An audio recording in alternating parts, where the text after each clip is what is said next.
Good morning, Scott Center, one of the campus pastors for Blue Oaks. Years ago when I was 17 years old, I was changing the oil in my 1970 Cadillac Coupe de Ville.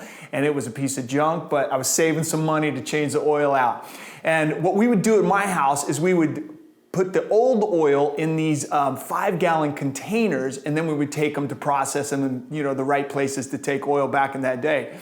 But I'll never forget, as I was taking the oil from the pan, I was pouring it in this 5-gallon container. I did something stupid. I hit it and tipped it over, and the 5 gallons of oil started to spill all out on my driveway. Well, in sheer panic mode, I grabbed the hose thinking that I could just wash off the oil into the gutter. And of course, that didn't work. It actually created a huge mess, and I just knew that my dad was not going to be happy. And sure enough, here comes Dad. He drives up right at the opportune time when the mess was at its worst. He sees what's going on, surveys the landscape, and I could see his frustration in his eyes, but he's also trying to stay calm. And so he kind of walks up to me and he pauses and he kind of looks around at everything and he just says, "Well, son, I guess we move forward from here." Now, I have heard that phrase my entire life, "we move forward from here." And that phrase was a perspective phrase that my dad had received from Scripture. And it was a perspective that no matter what challenges you face, no matter what things that you're up against, there really is only one decision. And that is to move through it. Because a lot of times when we face challenges or trouble, we want to run, we want to hide, we want to make excuses.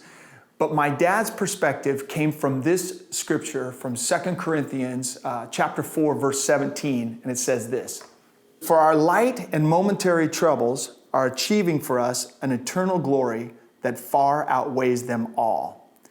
Now, what's so powerful about this one scripture is there's 3 things that are in that can encourage us today.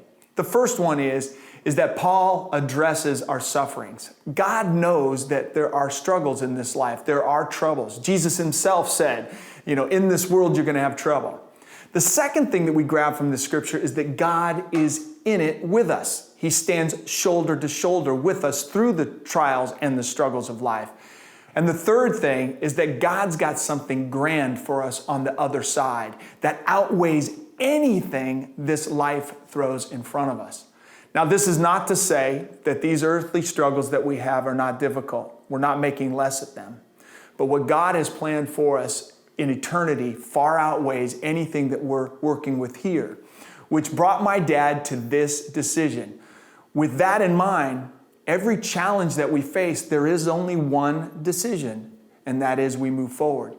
So I don't know what you're facing today. I don't know what kind of challenges. They might be major, they might be minor. But here's the thing. I want you to be encouraged by 3 things. One is God understands the challenge. He knows that there are troubles in this life. Number 2, He's with you in the challenge. He stands shoulder to shoulder with you. And number 3 is He's got something on the other side that outweighs anything we experience here. So really, there's only one decision. Whatever challenge you're facing, we move forward from here.